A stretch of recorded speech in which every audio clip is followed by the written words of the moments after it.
ভুঁড়িটাতে মাপ দিয়ে দেখো। শপিং করতে এসে এত স্টেশনে ভিড়, তাহলে টায়ার্ড। পুজো চলে এলো আর এখনো পর্যন্ত আমার কোনো শপিংই হয়, তাই আজ সকালবেলা ঘুম থেকে উঠে রেডি হয়ে গেছি। কেমন লাগছে আমাকে? Good morning everyone, have a nice day. সবাই কেমন আছে? হ্যাপি সানডে সবাইকে। আর সকালবেলা ঘুম থেকে উঠেছি, সাজুগুজু করে নিয়েছি এক জায়গায় যাবো বলে, কিন্তু এখন আর সেটা যাওয়া হচ্ছে না। তো আবার দেরিতে করে যাবো, মানে যাবো কিন্তু দেরিতে যাবো। তো চলো আজকে যাবো শপিংয়ে। তো সারাটা দিন আজকে শপিংয়ে বেরিয়ে যাবে, আজকে যেহেতু সানডে রয়েছে। তো এখন পুজোর শপিং কিছুটাই করিনি, সেই জন্য আজকে শপিং করতে যাবো। তো গুড মর্নিং সবাইকে, সবাই জলদি উঠে পড়ো।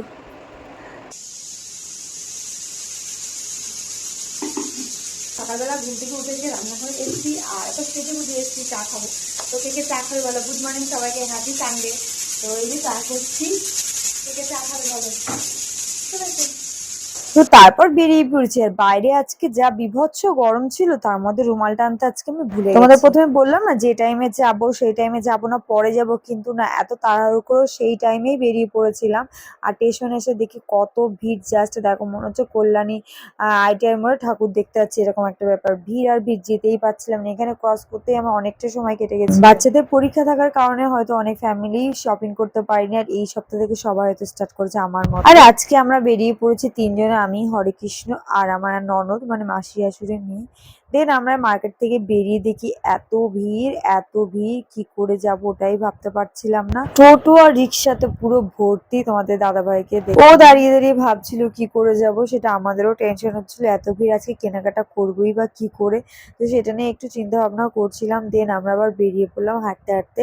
তো এদিকে সামনে আগাচ্ছে, আর এদিকে দেখো কাস্টমার অনেকগুলো নতুন নতুন মল করেছে। এগুলো নতুন লঞ্চ করবে, এখনো করেনি। আর কাস্টমার এলেই না বেশ পুজো পুজো গন্ধ একটা, যেটা চন্দননগরে লাগে না। আর আমাদের অনেকই মোটামুটি কেনাকাটা হয়ে গেছে, আরো কিছু বাকি আছে। তো আমরা এবার যাব বিমলে। বিমলে গিয়ে শাড়ি কিনবো। আর এইদিকে দেখো বিমল সেন্টারে মামও ঢুকে গেছে। বিমলেও আজকে প্রচুর ভিড়। ঐশ্বর্যকে নিয়ে যায়নি, ঐশ্বর্য বাড়িতেই ছিল, বুঝতেই তো পারছো, রবিবারের ভিডিও। আর অনেকটা ভিড় ছিল। আর এদিকে দেখো ব্যাগ মনে হচ্ছে ছিঁড়ে যাবে, এতটাই জিনিসপত্র কেনাকাটা করেছি। ব্যাগ দেখে না সবাই অবাক হয়ে যাচ্ছে, আমাদের এত জিনিসপত্র ছিল। আর মেয়েরা শপিং করতে যাবে এটা ওটা দেখবে না, এটা তো হতেই পারে না। তো তারপরে এই সাদা ড্রেসটা আমার কিন্তু বেশ ভালো লেগেছিল। দেন দেখলাম তোমাদের দাদাভাই আবার বললো না এটা ভালো লাগছে না, তো আমি ওটা ছেড়ে আবার এগিয়ে গেলাম। আর চারিদিকে ভিড় আর ভিড়, কোন কাউন্টারে দাঁড়াবো এটাই বুঝতে পারছিলাম না।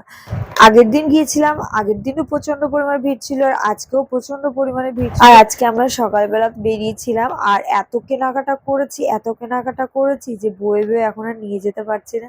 আর এখানে ক্যামেরা করা মানে বারণ, আমি জানি, তবুও ক্যামেরা করছি লুকিয়ে এত লোকের মাঝখানে। যদি সিঙ্গেল থাকতাম তাহলে হয়তো কখনোই করতে দিত না আমাদেরকে। আর আমরা কম বেশি অনেক মানুষই জানি যে বিমল শাড়ি সেন্টারে শাড়িগুলো কত সুন্দর হয়। কালেকশনও প্রত্যেকটা কালেকশনও খুব আপডেট হয়, নিউ মডেলের হয়। দেন আমরা এখানে আবার শাড়ি দেখলাম, এই ব্ল্যাক শাড়িটা আমার ভীষণ ভালো লেগেছে। দেখো কেমন লাগছে অবশ্যই জানিও। আর কি কি আমরা শপিং করলাম এটা কিন্তু আমরা এখন দেখাবো না, আমি পরের ব্লগে তোমাদের সঙ্গে শেয়ার করবো। আর আজকে ব্লগটা অনেকটা দেরি করেই ছাড়ছি, যেহেতু মঙ্গলবার আজকে। আজকে ব্লগটা আমি রবিবারের ব্লগটা আমি আজকে ছাড়ছি, কারণ অনেকটা দেরি হয়ে গেছে। যেদিন শপিং করে এসেছিলাম বাড়িতে এসে প্রচন্ড টায়ার্ড হয়ে গেছিলাম, পরের দিন তো প্রচন্ড গা ব্যথা হয়েছিল। আর এদিকে দেখো অনেক রকম ব্ল্যাক শাড়ি দেখছি, পুজোতে ভেবেই রেখেছিলাম একটা ব্ল্যাক তো নেবই নেবো, যে যাই হোক না কেন। তো এই ব্ল্যাকটা দেখছিলাম, কিন্তু এই ব্ল্যাকটা খুব একটা ভালো লাগছিল না নেটের। যাই হোক, অন্য সময় ব্ল্যাক শাড়িটা পরলে কি গায়ে নিলে আমাকে ভালো লাগে, কিন্তু এই ব্ল্যাক শাড়িটার মধ্যে কি ছিল যায় না, আমার একদম ভালো লাগছিল না। আর এটা হরেকৃষ্ণও বললো যে এটা ভালো লাগছে না, তো সেই জন্য ভাবলাম এটাকে তাহলে ক্যান্সেলই করে দিই, মন লাগছে না। কিন্তু একটা নেটের শাড়ি নেবো এটা ভেবে রেখেছি। আর এইদিকে দেখছিলাম নতুন নতুন কালেকশন, কিন্তু এইটা কিন্তু অনেকটা দামের শাড়ি ছিল।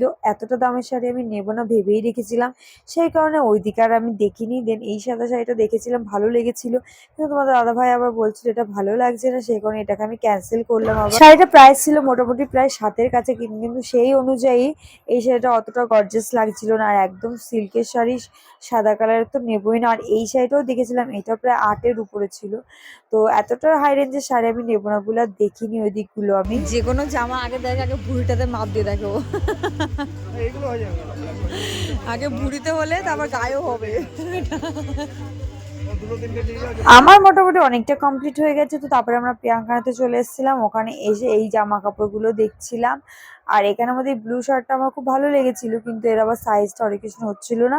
আর এই শার্টটা হচ্ছিল, এই শার্টটা নেওয়া হয়েছে, শার্টটা দারুণ লাগছিল তোমাদের দাদাভাইকে পরে। যে জিনিসটা বেশি পছন্দ হবে সেই জিনিসটা দেখবে সাইজ হবে না, কোনো না কোনো প্রবলেম ঠিক হবেই হবে। যতগুলো চেকের ডিজাইনের শার্টগুলো দেখলাম একটাও কালেকশন এলো না আমার হাতে।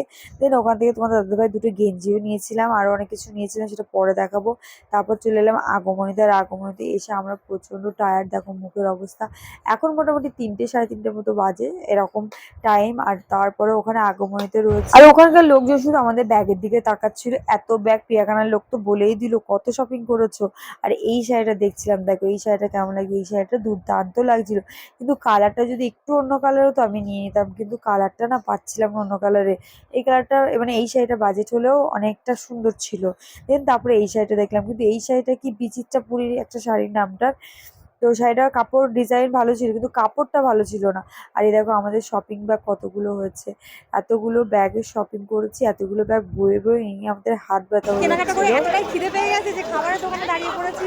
আর এই আমাদের ব্যাগ, প্রচুর কেনাকাটা করেছি। আর দেখো ঘেমে পুরো কালো হয়ে গেছি, জল।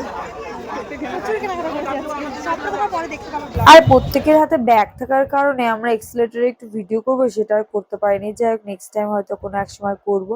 তো তারপর এক্সেলেটর থেকে চলে এলাম, তারপর ট্রেন ধরে আমরা চলে এলাম কাকিনাড়াতে। কাকিনাড়াতে জগদ্দল ঘাটে ঢোকার আগে এখান থেকে একটু মুকুনি কিনে নিলাম বাড়ির জন্য। চলো, ভিডিওটা কেমন লাগলো অবশ্যই জানিও কমেন্ট করে। আর যদি ভালো লাগে অবশ্যই লাইক কমেন্ট করে দিও।